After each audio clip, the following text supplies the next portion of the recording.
All right, we do this every week. It seems that this week, Justin Trudeau's got a new marketing strategy.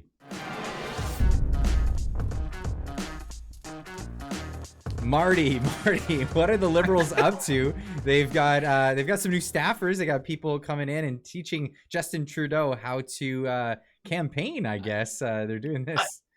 Well, what? We've said this before. Like, you know what, Pierre and the others, you don't even need to attack Trudeau. He's just imploding on his own, right? I mean,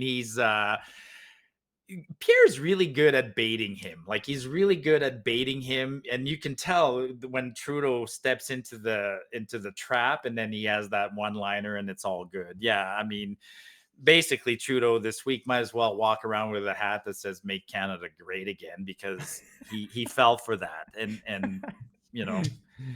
Well, It's I've funny, got but the it's clip. I've got the clip. do you? So All right, yeah, play the so clip, we'll and play the hopefully you have the clip. Gilbo one too. Like, Oh, I don't know about the Gilbo. You'll have to tell me about that one. But oh, I have this clip. So this came out today. This was Justin Trudeau trying to, I don't know, own the conservatives and tell them that they're doing a bad job. Anyway, listen. Mr. Speaker, what we hear from the Leader of the Opposition is under the previous Conservative government, everything was perfect. And what he is proposing to do is to make Canada great again. That is not what Canadians want. He is pining for a nostalgia that, quite frankly, Canadians do not feel. They remember. That's not what Canadians want, Marty.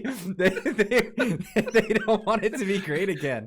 It was, by the way, he says it was, people, they're saying that it was great. And so I made this one up. Keep Canada Broken, Justin Trudeau's marketing campaign for 2024. It's unbelievable. It really is. he keeps stepping into it, or it's like, he says, the what's the other one he often says? He says the Conservatives want to take us backwards, and again on along those lines, a lot of Canadians are like, yeah, we want to go backwards. We want to go back to 2014, prior to you guys being in here, a time when things worked, like, and then I laugh. I mean, in a sense, Trudeau thinks he's taking us forward. He is taking us backwards. He's taking us backwards so hard that we're about to lap ourselves. It's Well, he's taking us so far back that we might go back to the times when the middle class didn't exist. Like, this is really is this the strategy of Trudeau with, the just transition, all of this stuff? He's pushing us further and further out of the green energy, Yeah, green energy, windmills, that's old technology as far as I'm concerned. So they want old technology. They want to wean us off oil. And if we have no oil, we are going back into the past. Like, there's no ifs, ands, or buts. They're trying to take us backwards. Now the thing is with it, so he's trying to use the "Make Canada Great Again." It's supposed to be the "Make America Great Again." Pierre Poilievre is Donald Trump. That's what their thing is. Yep. And of course, Donald Trump is the big boogeyman of the left. Is the big boogeyman of America. You're bringing American politics, but so this was the charge with Make America Great Again. So many people said, well, when was America great for black people or brown people or native people or anything like that? Well, we have a date. Thanks to Trudeau, on when Canada was great again. It was before he came into office. So when we say Make Canada Great Again, we're just saying, like, let's go back to 2014. Actually, race relations were way better in 2014. All kinds of things were better in 2014. The economy, everything.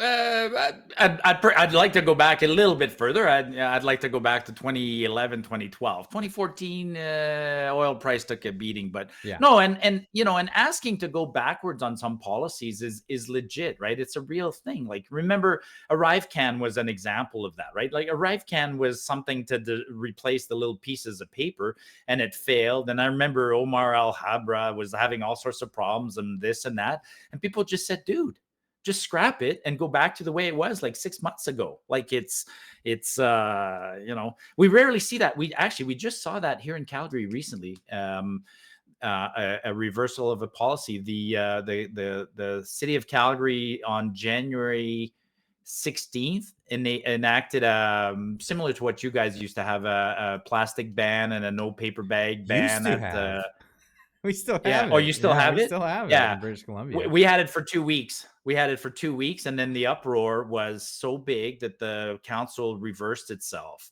And actually, that's a theme of this week. That's a theme of for me. That's the theme of 2024 so far.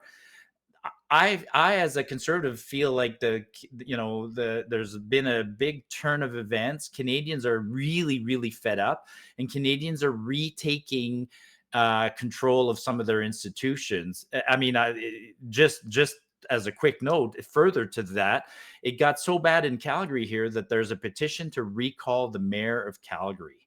So that's I don't I'm sure it's happened before, but it's rare. So the mayor of Calgary is so unpopular. I mean, yeah, she passed a law; it had to be reversed within 16 days. She's increasing taxes by 7.8%. People are like, enough is enough is enough. So there's a petition circling. It's interesting. I don't think the petition will succeed because the rules for the petition are so brutal. Like it requires signatures from 50% of the population, which is ridiculous. So in this case, it requires like 400,000 signatures, hand signatures. And when you look at the election, the mayor only got 180,000 votes. So to have the mayor recalled, we need twice as many votes or signatures than the number of votes. But anyways, it's just an example of, I think, Canadians being really fed up and trying to regain control. Yeah. Oh, and if they don't recall her mayoral win, when is she gone? When's the next election? We have a 3-year cycle. So next year. So in October or in summer next year. Oh, okay. So Yeah, it's summer not next that year. far away. That would be. Oh, she's halfway through her term, so she could get recalled halfway through her term, which is, and today she was all defensive. She's like, well, whoever did this should have sat down with me and had a chat. Maybe we could resolve things. I'm like, do you think somebody goes out of their way to start a 400,000 name petition without first no, it's too late, Without first the writing a time letter, you're doing the wrong thing. Yeah, no, yeah, exactly. yeah. No. So yeah, interesting. Yeah. Yeah, Well, I mean, like to me, actually, I think it'll feed into our show today. I in January I was happy. Like January was off to a boomer start for me, right? I mean, Trudeau was tanking in the polls. The judge ruled that the Emergencies Act was enacted illegally, and there was other good news. Well, for me, there was a weird good news, like the cold snap in Alberta was a good event because it showed the failure of renewables. So the things that I'm happy about. And then this week, we're only a week and a half into February, and I've had two great newses in February that, again, I loved 2024. And for me, the big news this week was the Coots 4. Like that's a huge news, great news this week. That was a big story. And the strange thing about that story is there's not a lot of knowledge about it. Like people don't know too much about the story because of the publication ban. And what I learned yesterday was that the publication ban was actually put on by the defense, not by the prosecution. So it was the defense that was they were hoping, and I think this is the idea behind it. They were hoping to thwart the media from slandering them and saying a bunch of stuff. But what ended up happening was they just ignored it, and they sat in jail for 2 long years in remand, even. So and this is the thing, some people don't know this, but remand is worse than jail. They can put you in solitary confinement, and it's considered bad enough that they'll give you double time served for the time served in remand. So these guys, for time served, have been in jail for 4 years each. Basically. So if they had an offense, so if we'll get into their plea, but if their plea was admitting to an offense that was worth, let's say, 6 months in jail, they could say, well, we've served 48 months, so they're owed compensation. This isn't done, right? And let's tell. I mean, yeah. So you did the show for your viewers, but maybe some viewers don't know what happened yesterday. But 2 of the guys Chris and Jerry Moore, and there were, Jerry yeah. pleaded to a lesser charge. They pleaded to a bullshit charge. Now, these are guys who were supposedly held without bail for conspiring to um to murder police officers. Well, that's like it's an enormous charge, right? Mhm. And somebody plea bargained down from that. So obviously the original charge was bullshit. Like we always suspected that the original charge was bullshit, and the plea bargain is bullshit. I mean, they pleaded to these minor firearm infractions. Well, not totally minor, but they pleaded to Well, firearm infractions. trafficking firearms, that was the plea. Sure, but I mean, what I suspect is that, and again, it's going to be hard to find out, but we know that the RCMP busted down the doors, found some firearms, things like that, Mhm. and perhaps one of them was unlicensed or incorrectly licensed. That's fine. And then they needed to, the conspiracy to murder didn't stick, so like, well, we need to fabricate another charge. So they fabricated that one. I mean, somebody said, yeah, well, they had 13 firearms. I'm like, dude, I have 29 firearms at home. You've came to my house. You've seen my collection. I Nice mean, collection. owning a lot of firearms is not trafficking. So No.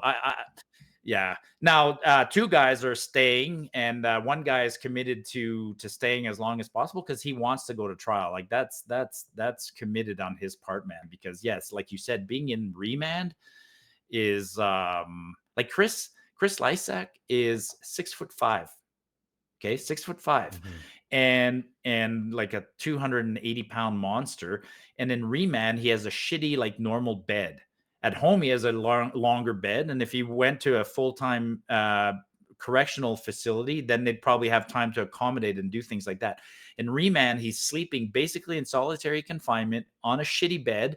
They can't even give him shoes that fit him. He's wearing Crocs. That's why, I mean, he got out. He's out. Thankfully, he's out. Yeah. Like, I saw the one um, photograph of him, and it looks like he lost weight. Even, I mean, he's not oh, he's a big boy.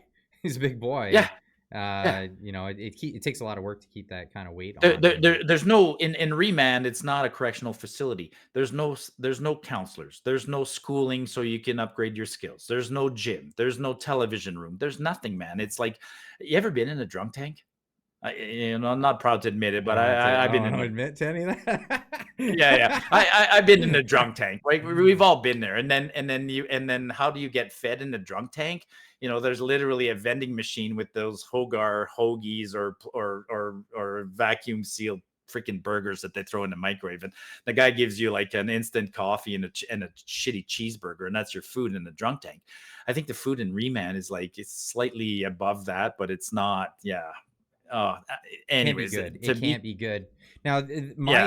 my fear for them is that by taking a plea deal, it would limit their ability to go after the state for this. Now, one of the arguments that I heard yesterday, which was a good argument, was and it's not a legal argument per se, but it could be.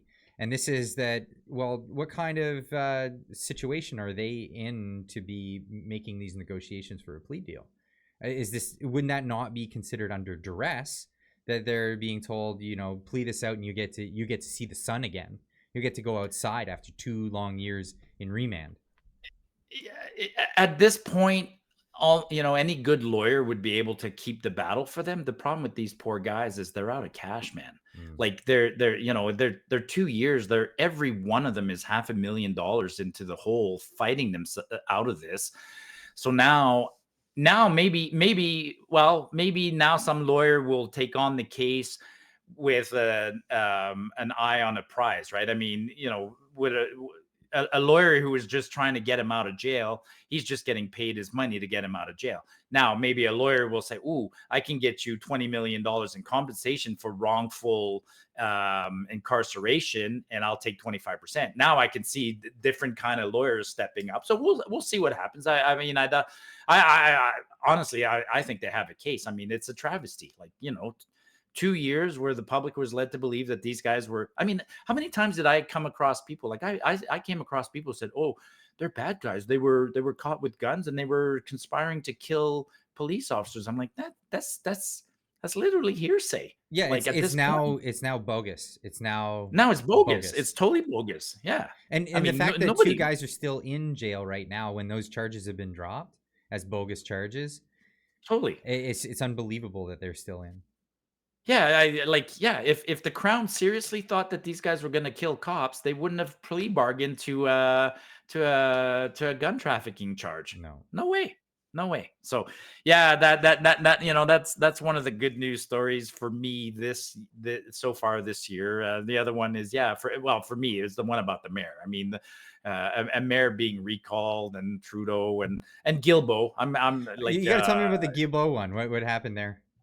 It's similar. He had a meltdown. I mean, he was an unhinged lunatic in the House of Commons. Like, I don't know. More of that I don't know political where. violence is he talking about? Yeah, I'm trying to. You'd have to find it on my Twitter feed, and don't bother. But he is so. He's just screaming across the aisle, like, Canadians are suffering, or climate change is costing billions, and he's just screaming. And same thing when he's screaming, it's all maybe if you can find it, like Google Marty up north to lunatic, and it should show up. Got it. No, it didn't take that long. Yeah. Play it. Okay, we'll put this one on. Here we go.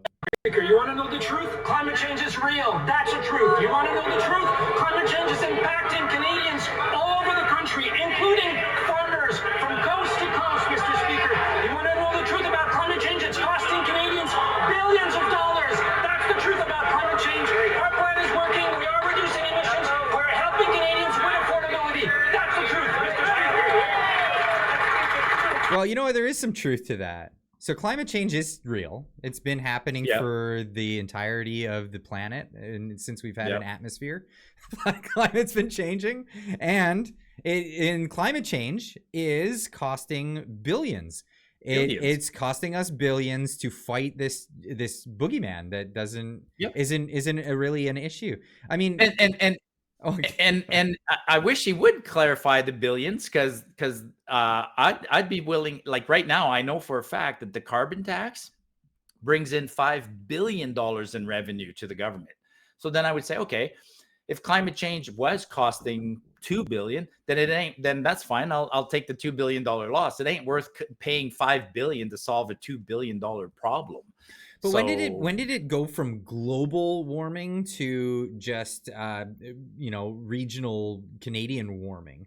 So here's the thing: under Guilbeault, because he's over negotiating with China, the biggest producer of carbon dioxide on the planet, and he's increased our Canadian output of coal to China by threefold since he's come to office. So what is his? How do we square this circle with these guys? I have no idea. I have no idea how they do it. I mean, they do mental gymnastics. They do it all day long, man. All day long. Absolutely. Like, we can send them coal, but we can't send them natural gas. Like, that's a fact. That is literally a fact, right? But as they become more and more energy hungry, we can sell them coal and natural gas. We just can't use it at home. That's what we're being restricted for. We can sell coal to foreigners, but we can't sell them clean natural gas. Newfoundlanders can get an exemption on burning oil for heating their homes, but Saskatchewan people can't. Like, they do mental gymnastics all day long. I mean, the latest one, the one that keeps being talked about, and is this craziness of wanting to go to forcing us to buy electric vehicles, right? I've been looking into that, and it's the more I look into that, the crazier and crazier that is. Like, he's a lunatic. Okay, he's a lunatic. We've established this. We've talked about him week after week. And this week, the Liberals had three things to talk about. Guilbeault was screaming climate change, climate change, climate change. The rest of the party was screaming Ukraine, Ukraine, Ukraine, because they tried to. Well, that's what they tried to do. They tried to amend the free trade agreement with Ukraine, and the basic thing that they tried to amend is add a carbon tax. Like, what the hell? What's the only thing that they're screaming that? Yeah, as far as I'm then the aware other of. thing Like, because Sure, it's the they're only not thing. talking about anything else that they've amended to this. It's the same No. trade agreement that we've always had with them, and I think that this was negotiated under the Conservatives, the trade It's agreement a that we currently have. 20-year-old agreement. Yeah. Yeah.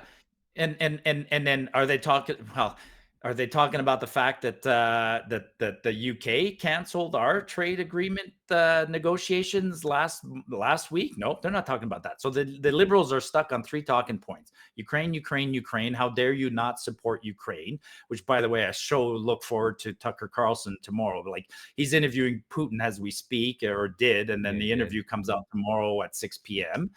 And then, so the Liberals are Ukraine, climate change, and then this week their favorite bogeyman, they don't have Trump, they have a female Trump, right? We've talked about this. Danielle Smith for Trudeau is like kryptonite, is a female Trump, and they are attacking her relentlessly.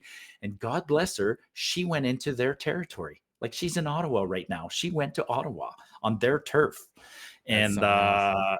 Well, okay, so yeah, let's and get into this. So, Yeah. what and I've been covering this, and there's a few different angles to approach this with. They really want Pierre Poilievre to comment on this because they want a political gotcha. That's their thing. Now, in that, on Danielle traveling, or Danielle's recent law? on Danielle's recent law and her stance Okay.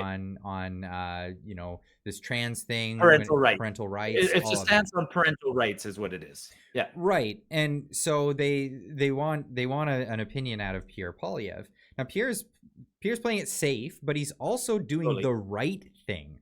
And the reason why I say this is because the Liberal Party and Justin Trudeau have been habitual line steppers when it comes to going above and beyond the purview of their role in government.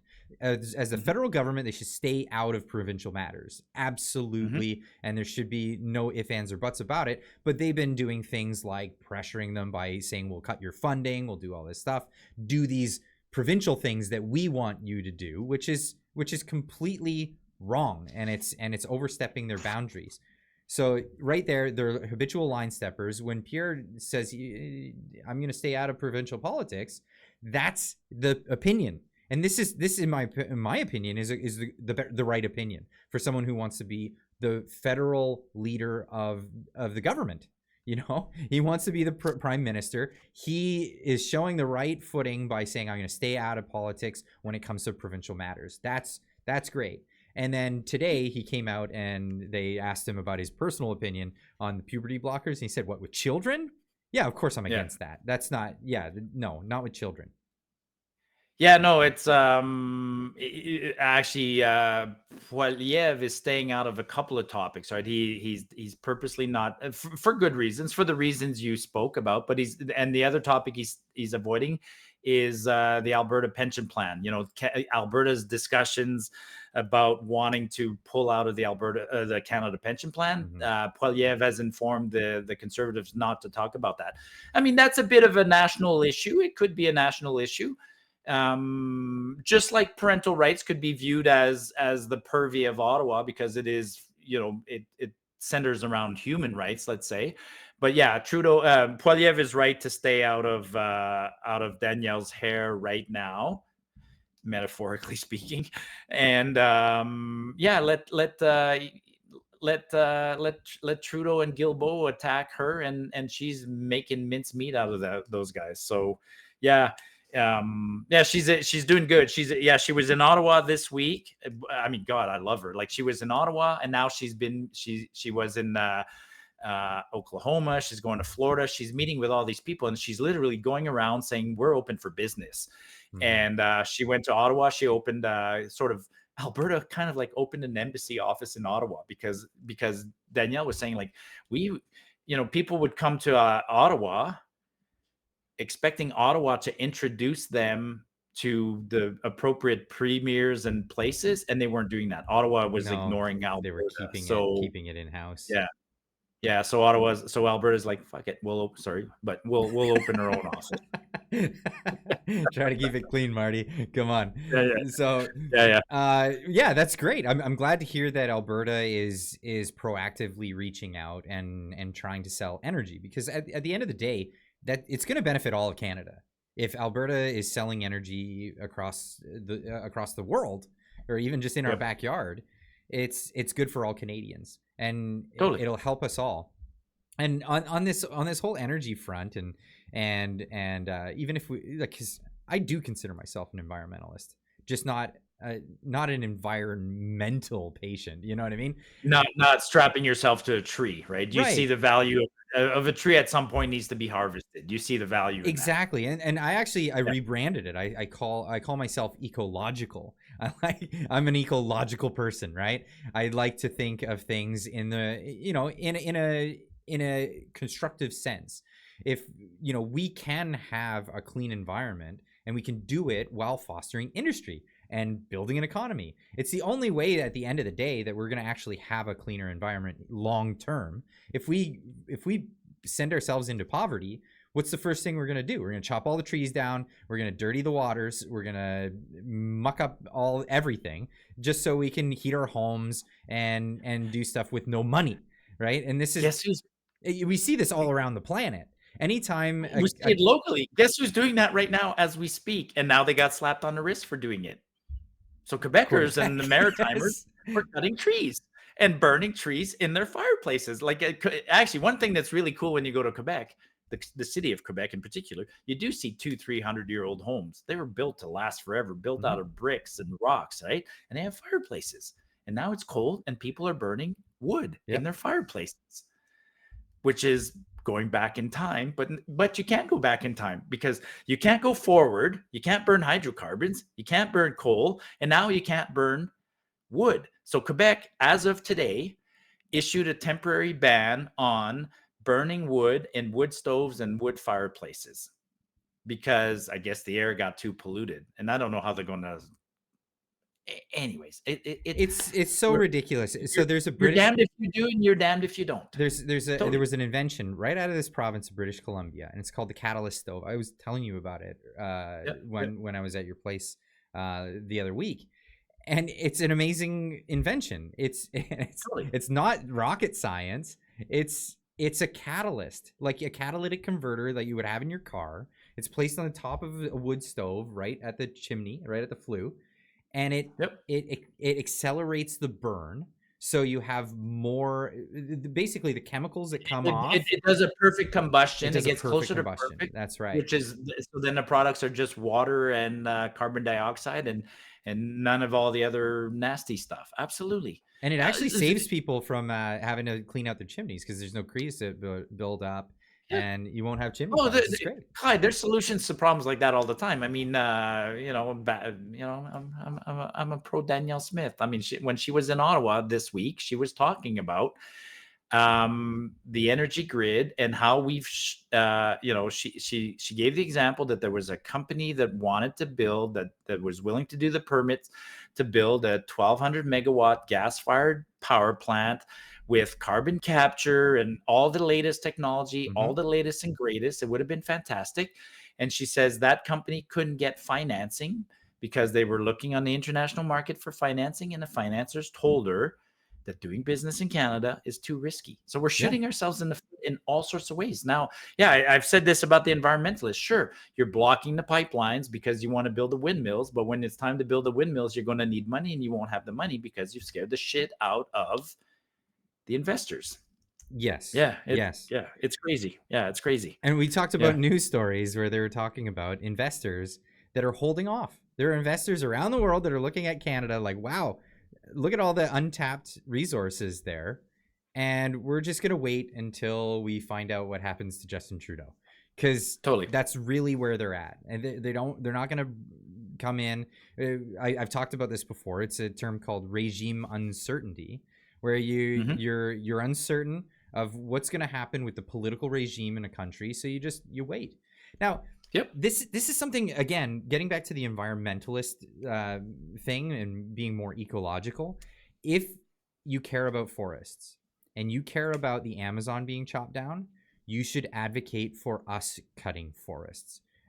It's the best idea. If you don't want the Amazon chopped up, cut the Canadian forest down. We'll do it responsibly, and we'll make sure of that. And that's the best part. If we're gonna gonna exploit resources on the planet, why not do it in the most ethical place on the planet? And it needs to be done, right? We talked about this last week. I mean, the forest, we laughed last week, the old growth forest, the 80-year-old forest, but Yeah. we have to harvest it. Yes. It's a renewable resource. And yes, I mean, I experience it here, like down south of Calgary in the Kananaskis area. People it's like a forest management plan, and there's an area of a couple of square miles. And guess what? It was planted in whatever 1966. The trees are 50 years old. They're due to be harvested.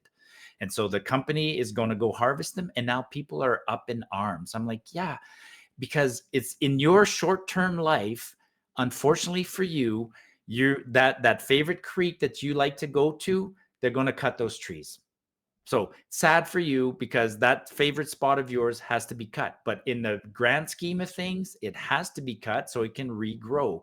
And so to that person, go find another place to hike where the trees are 40 years old and they're still 10 years away from being hiked. People are too selfish. So it's like they don't want shit built in their backyard, and they don't want stuff harvested in their backyard.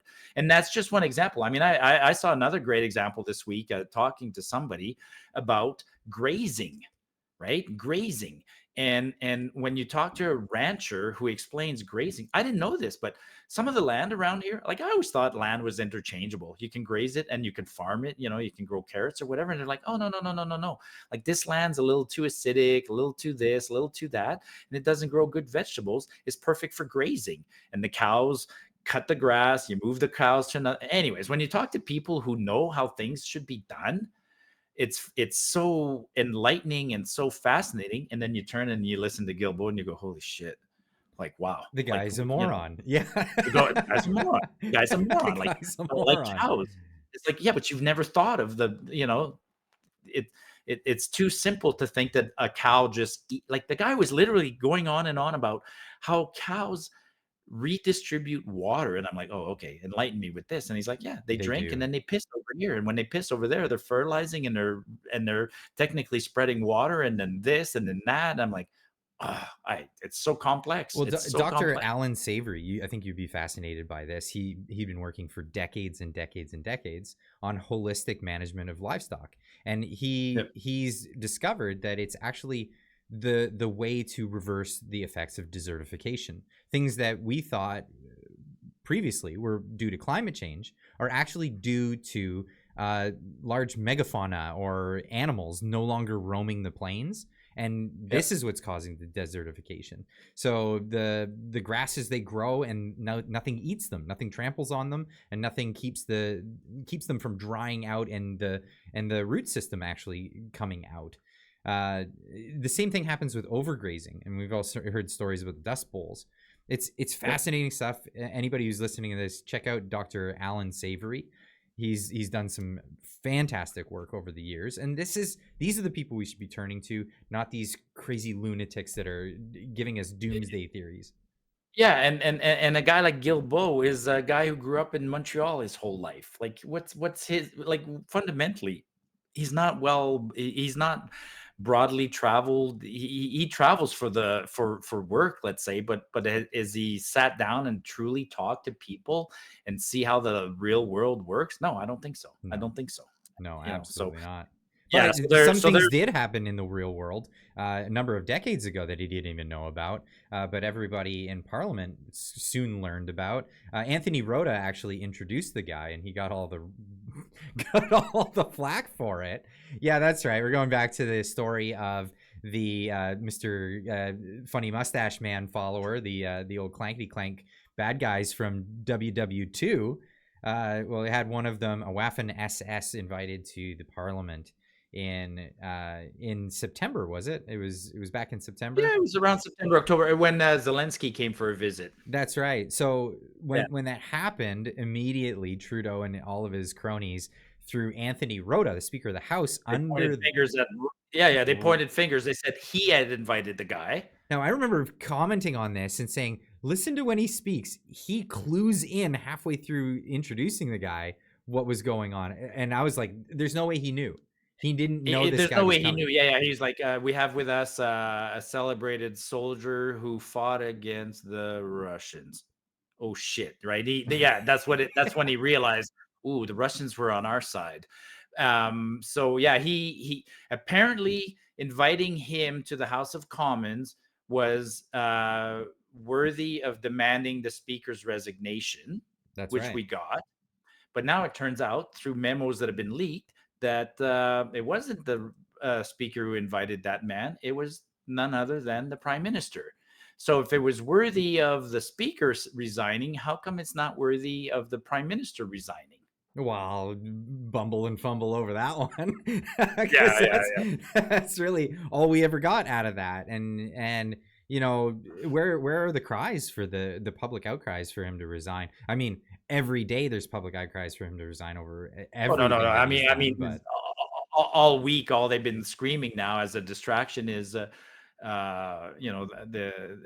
they use the excuse of apparently renegotiating a free trade agreement with Ukraine, which the conservatives have voted down numerous times. So this week, the liberal distraction is to accuse the conservatives of not supporting Ukraine, not supporting Ukraine, not supporting Ukraine. I mean, it's whenever Trudeau screams something over and over, or Guilbeault, like he said, you saw it, they're hiding something. It's the most transparent political move ever, if you know how the game of politics works. We've had a trade agreement with Ukraine going all the way back to the conservatives before. And what did they do? They introduced a new one, but all it was is an amendment to add a carbon tax to Ukraine. And the conservative point is to vote against anything carbon tax, period. And because there's nothing else actually in this trade agreement, there's no differences. There's no meat to the agreement. Yeah. And like I said, they're distractions. I mean, because behind this, or not behind the scenes, in full view this week, I think there was 2 or 3 pretty important announcements that were completely ignored by the media, completely ignored by the liberals, actually almost ignored by the conservatives. So their distractions working, I mean, those 2 big stories. One big story this week to me was the CIBC, the Canadian Imperial Bank of Commerce. CIBC released a study. They did a study on the housing crisis. And they figured that between now and 2030, Canada needs to build 5 million more housing units. So that's more than they were planning, right? More than they're planning. So that's 1 million more a year. So I looked. I did a four post thread on that today. Canada in 2023 built 3.9 million housing units, down from previous year. So inflation and other problems are causing a problem. But generally speaking, 3.5 to 4 million housing units in a year is the max we're capable of building. And apparently we need to build 5. So we need to kickstart.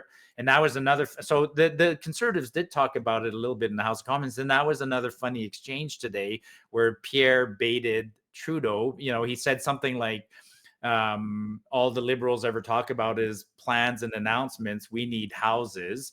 And then in his next speech, Trudeau says, well, maybe you didn't hear, but we just announced. And then everybody in the House of Commons laughed, because that's all you do. Now, just on that housing, and I guess we've talked about this a bunch of times, but maybe show it up. Like, put up that graph that at the top on immigration, that number there. I went looking for this today, and this is literally from StatsCan. There's the link, and I didn't even touch this. This is not edited. So we, as a country, this is 1993 to 2023. The little blue bars are the quarterly, every 3 months number of immigrants we let in. We used to let in about 100,000 immigrants every 3 months. So, 400,000 a year. That gave time for them to integrate. That gave time for infrastructure like housing, schools, hospitals to keep up with the growing population. And this is spread across Canada too. This isn't just it's all spread across area. Canada. But then look at the last 3 years. Like, you can see maybe you put your cursor for the viewers, but you can see the zero. We had no immigrants come in during COVID, and then since then we quadrupled immigration. So we got a housing problem that's going to be hard to to curb, but that is one way, man. We got to stop this immigration. Like I don't understand why we're letting in 1 million people. We let in more than 1 million people in 2023. That's unsustainable. No, And it can't be sustained at all. and look at the numbers. Like that's real. I researched that 40% of Canadians currently living in Canada weren't born here. Wow. So that's a big number. And then if you count first generation Canadians, then it jumps to 70%. So zero not born here and first generation, 70% of the population falls into that category. We're going to recycle the whole country at this pace in about a decade from now, and that's what Tucker Carlson and others were talking about. Like, we have the highest immigration rate in the entire world. So we're committing some sort of, I don't want to use the word genocide, but we're diluting ourselves quickly. Well, And replacing, and it's the whole like great. Is this the great replacement? We're replacing. Well, we're replacing the original people who were here. That's. It's not about any particular demographic, because what we're talking about as well is we're talking about people who fit in this camp. Like, these people are Canadians too, right? They came and they're Canadians. So we're not like, this is I can't stand the dichotomy of these arguments where you got to be like hard one way or hard the other. The realistic or reasonable approach is to say, why don't we just go back to what we used to do? Yep. Where we let people in, but it was a reasonable amount. Yeah, because this is causing problems. Like, this is causing real problems. Everybody says housing. Okay, housing, sure. It's a huge problem. But healthcare, I constantly hear healthcare, and people say, oh, the healthcare system's overwhelmed because people aren't getting vaccinated. I'm like, whoa. That's not why it's overwhelmed. You got to factor in all these other things. Yeah, we let in 1 million people in the last year. Like, we fired a lot of people too. Sure. And schools, people are complaining, oh, there's not enough teacher. I agree, there's not enough teacher, but there's also not enough classrooms, man. Like we're letting in people at a pretty alarming pace here. Like, do you know how hard it is to become a teacher in Canada? There's a lot of people on waiting lists, and it's because of the unions. Right.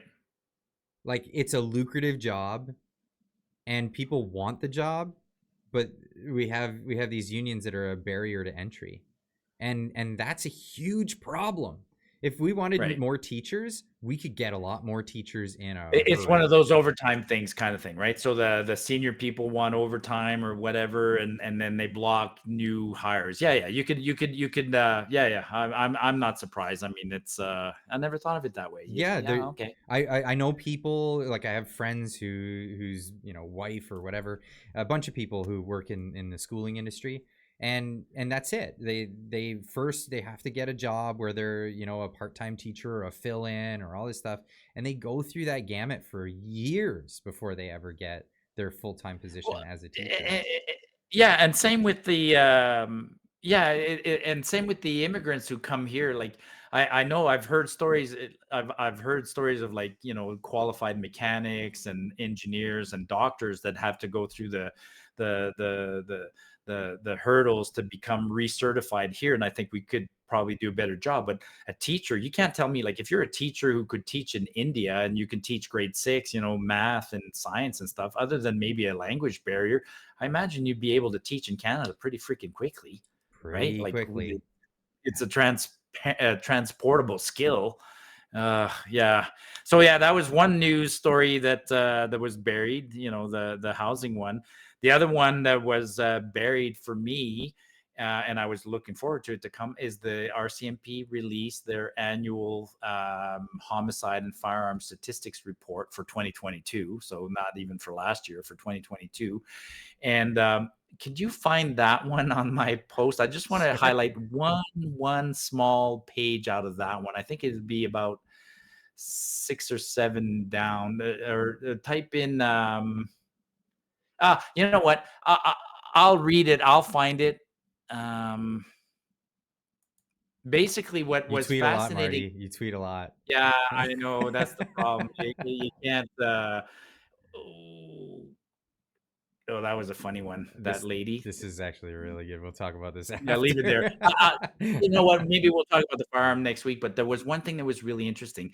There was a whole chapter. You know, they break down crime by sex, age, race, color, everything. I was like, yeah, okay.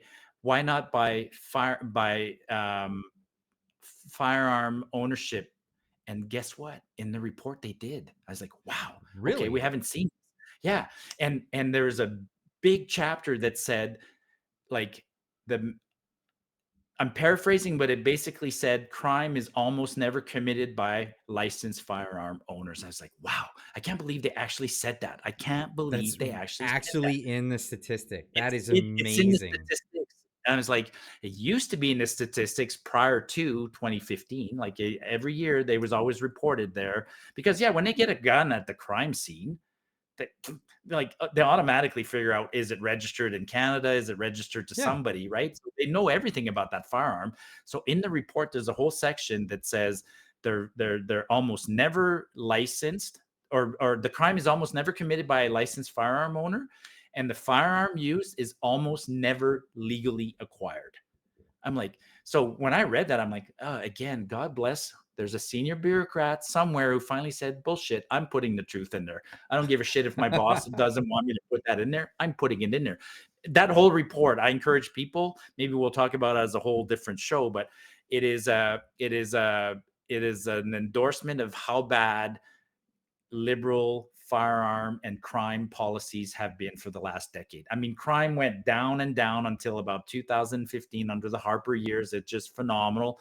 And then since 2015, it's been going up because the liberals are lax on crime. The judges are bullshit. You know, they it's turnstile for bail hearings, and people who commit crimes are back on the street, and the sentencing Unless you're standing up is, for rights, of course, then you get 2 years. unless you're standing, and then the sentencing is based on race. If you're native or black or an underrepresented minority, well, then you don't get. Anyways, it's a giant failure, and the liberals are trying to hide that giant failure by saying they got to get tough on gun owners. And gun owners in this report, you will see clearly. There's some alarming statistics in that report. My God, like there's new categories. Like people are being killed by fire at an alarming rate. Like, oh, Clyde, the viewers, go look at it. I'll put some tables there. I mean, the number of beatings, like, you know, you think of crime as violent, like people get killed.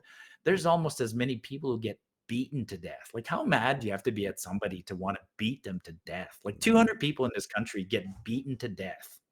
I mean, beaten to death in their definition probably means you got hit by a baseball bat or a crowbar or something like that. But I mean, or you got hit by a car. I don't, you know, it's like there's 5 categories: stabbed to death, beaten to death, choked, burnt, and unknown, which is another, like, how bad is the body mutilated? It's like, I have no idea what killed this guy, but Well, there goes monetization on this video. oh God. Well, you got to be careful. YouTube's one of those things. You got to be careful what you say on it. I think we'll be fine. As long as we don't get too gruesome into some of the details about what the definitions are for some of those things. But crime, I don't want to talk about that. Just that crime is going up, and Trudeau's ignoring that. Well, crime is going up, and one of the things that's on the huge rise that's drawn a lot of attention recently is auto theft, and there's actually an export industry because of some of our failures in policing and jurisdiction, especially when it comes to railways. Like rail yards have some extreme ability to do their own policing on their own area, and I didn't know that police didn't have a jurisdiction on rail yard property and stuff like this. Well, CN has their own police force, man. It's CN crazy. But so the big story that's getting around right now is people who, you know, had their vehicles stolen. One guy, I don't know how many other people have done this, but this is one guy in particular. He put an Apple AirTag on his vehicle, so if it ever got stolen, and sure enough got stolen, and he followed it right to the train yard, and then he called the police. The police came, and they came right to the train yard, and they're like, yeah, we can't go in there. CN Well, Rail territory, right? And then CN Rail was like, yeah, we're not gonna pursue this.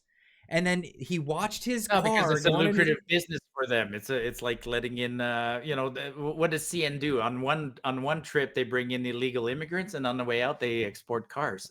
Well, I don't know how true that. I haven't heard any reports of that.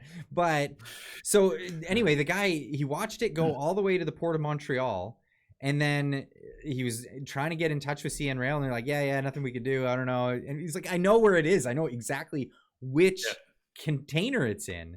And they said, no. And he followed it all the way to Dubai. And then Oh, wow. I saw a YouTube video of the guy, and he followed it all the way he flew to Dubai, and he found it at a used car lot. Well, so two things. One, so there is a conference coming up, right? I don't know if it's a national conference in Canada or an international, like bilateral with the US, but I know that's why it's being talked about. So it's being recognized as a problem. Actually, the only reason the Liberals are doing something about it is because the Conservatives and others eventually bring it up enough that That's the it. Liberals will steal the thunder and do something about it. Which, we'll go to that tweet by Nora there. She's a bit weird, but and then I had a snowmobile stolen years ago, and I reported it, and by the time somebody from the police came to my house, the officer literally joked. He's like, your snowmobile's already in Montana. That's what he said. Like he knew. He's like, there's any car, a snowmobile, ATV that gets stolen here is on its way to Montana. So it's a big problem. And once It's it a big crosses the problem. border, that's it. There's nothing you can do about it. Yeah. Show that tweet by I Nora. will. But yeah, if a car is hot, a car is hot. Like your VIN number is. I mean, this goes across borders into the United States. VIN numbers. I don't know what how difficult it is to go after this afterwards, but yeah. So this was the this was the tweet. This was great. I don't understand the logic behind these people, but Nora Loretto. She's a journalist, so she's a journalist. She's a journalist. Oh, she's I a thought she was journalist, just dude. some Twitter rando. Okay. No, in fact, Nora has done some good work in the past, but she has her moments, man. She has some moments where I just like, what are you thinking? And this this is was a one of gap, those though. moments. This is a big gap. That's a big gap. Yeah. So she says, imagine jailing people for a victimless crime. Yeah, a stolen car is a victimless crime to her. What? And so Tweetverse replies, says, but there are victims. Car owners are victims. And she replied to that, they get new cars, though. What? Yeah, that's how some people think. That's how some people think. That's like to her, crazy. Basically, to her, if you don't get hurt, it's a victimless crime. Like it's only anything you get something stolen, that's not that's a victimless crime. You'll get it back. But this is like this kind of lapse in logic is the same reason why we have politicians that believe the broken window fallacy.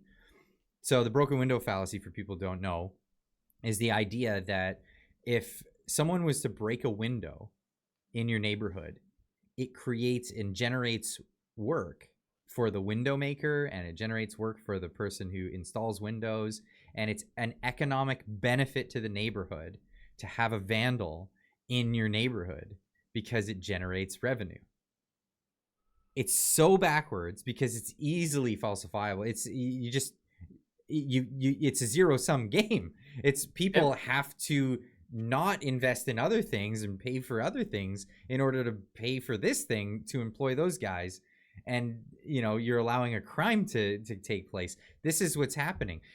If you get your car back, but there's a whole bunch of hassle involved with the insurance. Your premiums go up, so the thief took that from you over time. Everybody else's premiums go up. The theft could have gone badly, and somebody could actually get hurt in the process of the theft. I mean, it's a weird way of thinking, man. Well, what kind of crazy Maoist mind do you have where property is not something that you can lose? Like, you're a victim if you lose your property. Like, what if this woman lost her job? Is that no holds, like no big deal? It'd be, yeah, I mean, have her on your show, man. Call her on your show. She's a British Columbian. She lives nearby, and have her on your show. I You know, should. credit to her. She did good work during COVID. I remember following her. I follow her. During COVID, she was documenting a lot of important stats, but then once in a while, she takes these weird tangents, and then she'll double down when it's weird, and she'll get weirder. So you might remember one of her weirdest tangents was when the Humboldt Broncos had the bus accident and 18 junior players died in Saskatchewan. She took a weird stance on that one. She basically said, you know, she used the example of the outpouring of emotions towards that, and twisted it, saying, oh, you know, because it's male hockey players, the nation mourns them, but if it had been whatever female gymnast, there wouldn't have been the same outpouring. And people were like, whoa, Yeah, there would have again. been. How can you make those leaps like that? Like, that's a, you know, that's a bizarre. And she didn't back down from that one. She doubled down, and anyways, That's yeah. ridiculous, because we all know that people would have mourned that for sure. And so be it. Once in a while, sometimes people mourn more for something. Is that bad? I mean, you know, it's you can't get upset at me because I'm mourning the hockey, and I wouldn't have mourned the Russian soccer team. I mean, fuck, like it's not a reflection on the overall culture. It's just me. So yeah, anyways, Marty, that was a weird. you're not sad enough about who got the Stanley Cup last year. You're not sad enough. You're just not sad enough. Actually, that when I tweeted yesterday this week saying, you know, I'm all happy about 2024 so far this year, that's what somebody says. Like, maybe the Leafs will win. You freaking poor Leaf fans, man. You guys are diehards. You guys are diehards. That's funny. That's funny. Yeah. Whenever they're in the playoffs, I do root for them. Dude, look at, we've gone through a lot of things. We didn't really talk about parental rights. We did talk about the thing, but I think we'll have to do a deep dive further into that on a later date. It is getting close to that hour mark. So, Marty, where can people find you? Marty Up North on Twitter, where I am known now. You and I are known as the Twitter Rebels or something like that. Somebody talked about, after the Tucker Carlson, somebody said that they had met the Twitter Rebels, and they were describing you and me and a few others. I'm like, that's a cool title. So yeah, Marty Up North for political commentary and stuff on Twitter. And if you're interested, I'm also on YouTube, but that's more that's environmentalist. That's environmental Marty on Twitter doing his hiking adventures. Real ecological, as I like to say it. Yeah. All right. Awesome. We'll do this again next week. All right, man. Cheers.